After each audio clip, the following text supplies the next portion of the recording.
श्री स्वामी समर्थ। आज 2 डिसेंबर मार्गशीर्ष मासारंभ म्हणजेच मार्गशीर्ष महिना सुरू झाला असून आजचा दिवस देवाची दिवाळी म्हणजेच देवदीपावली साजरी करण्याचा असतो। देवदीपावली का साजरी करतात, देवदीपावलीचे पूजा पद्धत, देवदीपावलीचे महत्त्व आणि काय मान्यता आहे ते आज आपण या व्हिडिओमध्ये माहिती करून घेणार आहोत। त्याअगोदर तुम्ही चॅनलला नवीन असाल तर सबस्क्राईब करा। चला तर मग व्हिडिओला सुरुवात करू।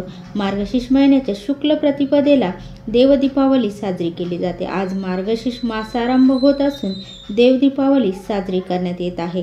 कार्तिक शुद्ध एकादशी म्हणजेच प्रबोधिनी एकादशी या दिवशी श्री विष्णू झोपेतून जागे होतात आणि चातुर्मास संपतो अशी मान्यता आहे। चातुर्मास संपल्यानंतर सर्व देवांचे नामस्मरण व्हावे या हेतूने मार्गशीर्ष महिन्याच्या प्रतिपदेला देवदीपावली साजरी करतात।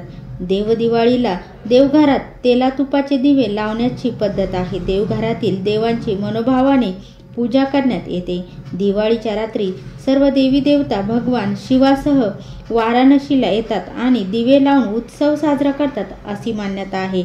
या दिवशी गंगा स्नान किंवा पवित्र नद्यांमध्ये स्नान करण्यालाही खूप महत्त्व आहे आणि ज्यांना दिवाळीला लक्ष्मीपूजनच्या दिवशी ज्यांचं लक्ष्मीपूजन राहिलं असेल त्यांनी या दिवशी म्हणजेच आजच आवर्जून लक्ष्मीपूजन करावं, जेणेकरून माता लक्ष्मीची भरभरून आपल्या घरावर कृपा होईल।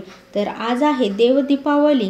आपल्याला आपल्या घरामध्ये काही उपाय आहे, सेवा आहे तर त्या आज आपल्याला करायच्या आहे। आपल्या घरातील दुःख, दारिद्र्य, संकटे, अडचणी दूर व्हाव्या, आपल्या घराची भरभरून प्रगती व्हावी असे प्रत्येकाला वाटत असते आणि त्यासाठी आपण सर्वजण खूप प्रयत्नही करत असतो, खूप कष्टही करत असतो। पण काय होतं, कधी कधी आपल्या कष्टाला, मेहनतीला नशिबाची साथ मिळत नाही किंवा अनेक प्रकारच्या अडचणी आपल्या जीवनामध्ये येत असतात।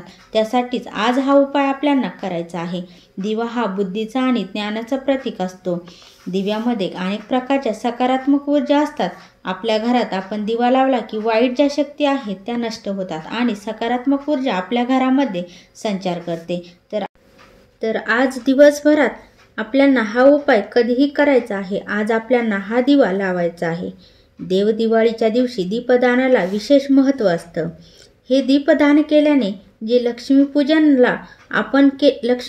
जे आपण केले नाही त्याचं पुण्य आपल्याला मिळत असतं। इतकं महत्त्व या देवदीपावलीला असतं। तर हे दिवे कसे लावायचे त्याची माहिती आपण घेऊया। वेगवेगळ्या देवतांना वेगवेगळे दिवे समर्पित केले जातात। माता लक्ष्मीसाठी तुपाचा दिवा, तर हनुमंतरायांसाठी चमेलीचे दिवे, शनिदेवासाठी मोहरीच्या तेलाचे दिवे लावतात। आपल्या पूर्वज म्हणजेच पितरांसाठी काळ्या तिळाच्या तेलाचा दिवा लावला जातो। असे वेगवेगळ्या देवतांना वेगवेगळे दिवे समर्पित करतात। तर आज दिवसभरात कधीही हा उपाय करू शकतात। एक मातीची पंती घ्यायची आहे, कारण मातीची पंती देवी लक्ष्मीला खूप प्रसन्न करत असते। दुसऱ्या धातूचे दिवे लावण्यापेक्षा मातीचा दिवा लावल्याने माता लक्ष्मी लवकर प्रसन्न होते। तर हा उपाय करण्यासाठी आपल्याला एक प्लेट घ्यायची आहे, त्यामध्ये स्वस्तिक काढायचे आहे, त्यावरती हळदी, कुंकू, अक्षदा, फुलं टाकायचे आहे आणि त्यावरती एक मातीची पंती ठेवायची आहे। मातीची पंती ठेवत असताना ती थोडी मोठ्या आकाराची ठेवायची आहे, जेणेकरून जोपर्यंत आपला हा उपाय चालू आहे तोपर्यंत हा दिवा विझणार नाही याची आपल्याला काळजी घ्यायची आहे। या दिव्यामध्ये तुम्हाला लाल कालवा म्हणजे ज्याला आपण रक्षासूत्र म्हणतो त्याची वात या दिव्यात टाकायची आहे आणि दिवा प्रज्वलित करायचा आहे आणि दिव्याला हळद, कुंकू, अक्षदा, फुलं अर्पण करायचे आहे। त्यानंतर तुमच्या घरातील ईशान्य कोपऱ्यात हा दिवा ठेवायचा आहे आणि तिथं आसन टाकून बसायचे आहे आणि तुम्हाला तुमच्या हातामध्ये थोडीशी चिमूटभर हळद आणि एक लवंग तुम्हाला दिव्यामध्ये टाकायचे आहे आणि त्यानंतर 1 रुपयाचा एक नाणा घ्यायचा आहे, तो स्वच्छ धुवून पुसून घ्यायचा आहे आणि आपल्या उजव्या हातामध्ये धरायचा आहे आणि 108 वेळा किंवा 21 वेळा तिथे बसून आपण महालक्ष्मी मंत्राचा जप करायचा आहे। ओम श्रीं क्लूम ओम धनद धन देही माम या मंत्राचा जप बोलायचा आहे। जप बोलून झाल्यावर जे नाणे आहे ते तुम्हाला त्या दिव्यात टाकायचे आहे। त्यानंतर दिव्याला नमस्कार करायचा आहे आणि आता माता लक्ष्मीला सांगायचे आहे की माझ्या घरातील ज्या काही पैशाच्या समस्या, अडचणी, माझ्या घरातील जे काही दुःख, दारिद्र्य, दोष, संकटे आहेत तर ते दूर करा।